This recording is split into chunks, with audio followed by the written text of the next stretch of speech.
People affected by everyday gun violence have to walk by the street corner where their best friend, their brother, their mother, their nephew, where they themselves were shot. And life goes on and on as if we all haven't just watched a loved one die and get put in the grave. The whole point of what I'm saying here is until one of us or all of us stand up and say, I can't do this anymore. I can't sit by and watch the news treat these shootings like acts of God. Gun violence isn't just going to stop until there's a force fighting harder against it, and I'm going to do something to prevent it.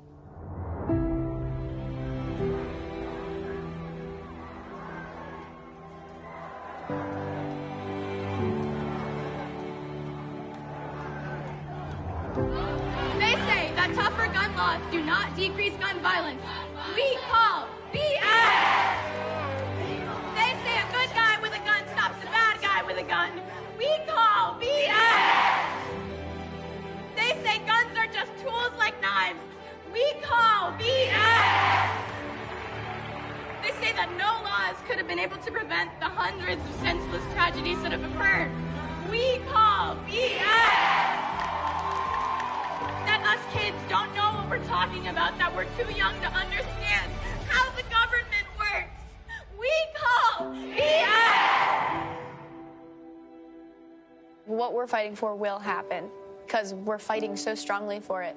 We're going to make this change.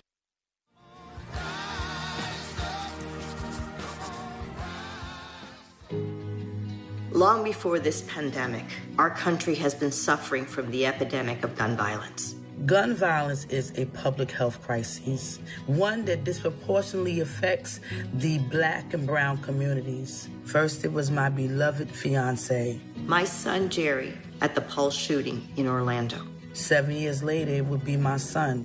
I know exactly the pain, the toll, the heartbreak of gun violence. My freshman year, my high school went into lockdown because a kid brought a gun to school. We've had to endure live shooter training drills on our schools. High schoolers have enough to deal with. They shouldn't also be responsible for keeping themselves safe at school. That's the job of the government. We have to end corporate lobbying by the NRA.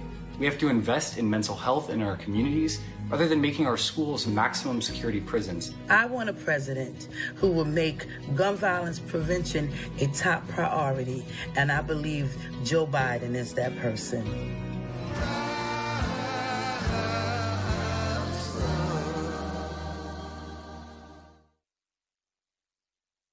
And now, mother and activist, Deandra Dykes. In a split second, a stray bullet shattered my family's life.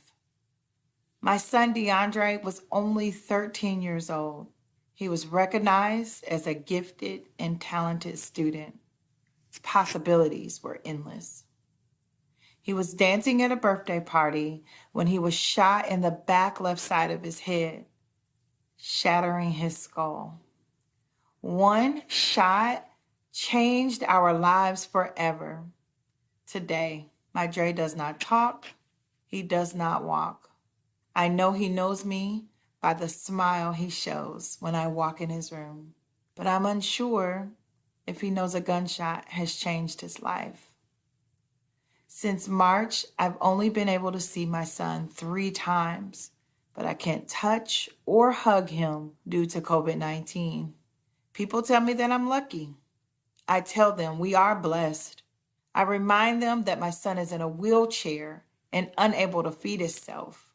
I don't think DeAndre feels lucky when he has to be bathed from head to toe or gets injections for muscle contractions. I am in a space of gratitude. Yes, I can touch DeAndre. I can hold his hand. But the child that I birthed is not able to live his dreams. And that hurts. Every day we're reminded that he may never be the same. We are not alone. In every town across America, there are families who know what a bullet can do. That's why I'm a mom who volunteers to stop this. President Trump, he doesn't care. He didn't care about the victims after Parkland, Las Vegas, or El Paso. I want a president who cares about our pain and grief. A president who will take on the gun lobby to ban assault weapons and close the loopholes to keep guns out of the hands of criminals. Joe Biden has taken on the NRA twice and won, and he will do it again as president. I've looked in the eyes of too many parents, and I mean literally scores of them, who've lost their children to gun violence.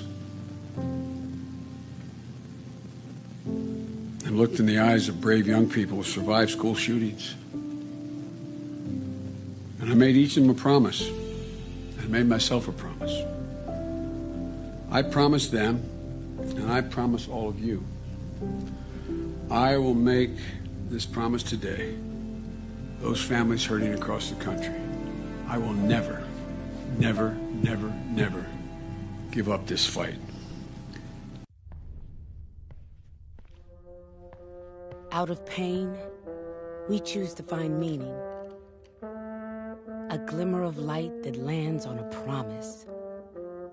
Former Congresswoman Gabby Giffords, shot in the head from less than 3 feet away. But she survived. When tragedy strikes, we seek comfort in knowing we aren't alone. Join us in this fight. We seek strength to keep fighting, to keep moving forward. We turn to leaders who share our pain.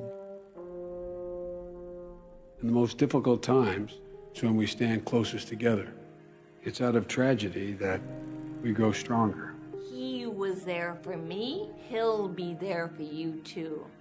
We are a nation ready to end gun violence. A safer America is possible.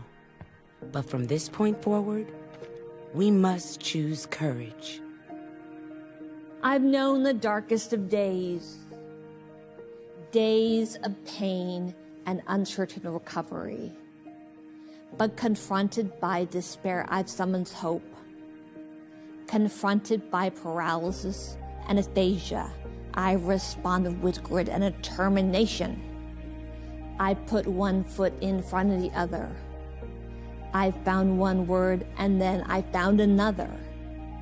My recovery is a daily fight, but fighting makes me stronger.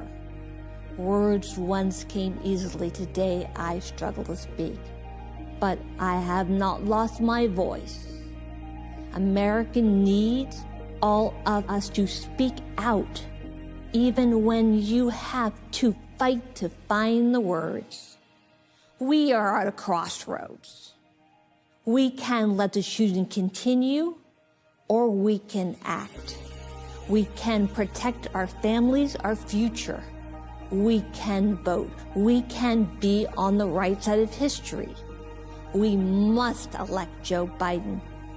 He was there for me. He'll be there for you too. Join us in this fight. Vote, vote, vote. Thank you very much.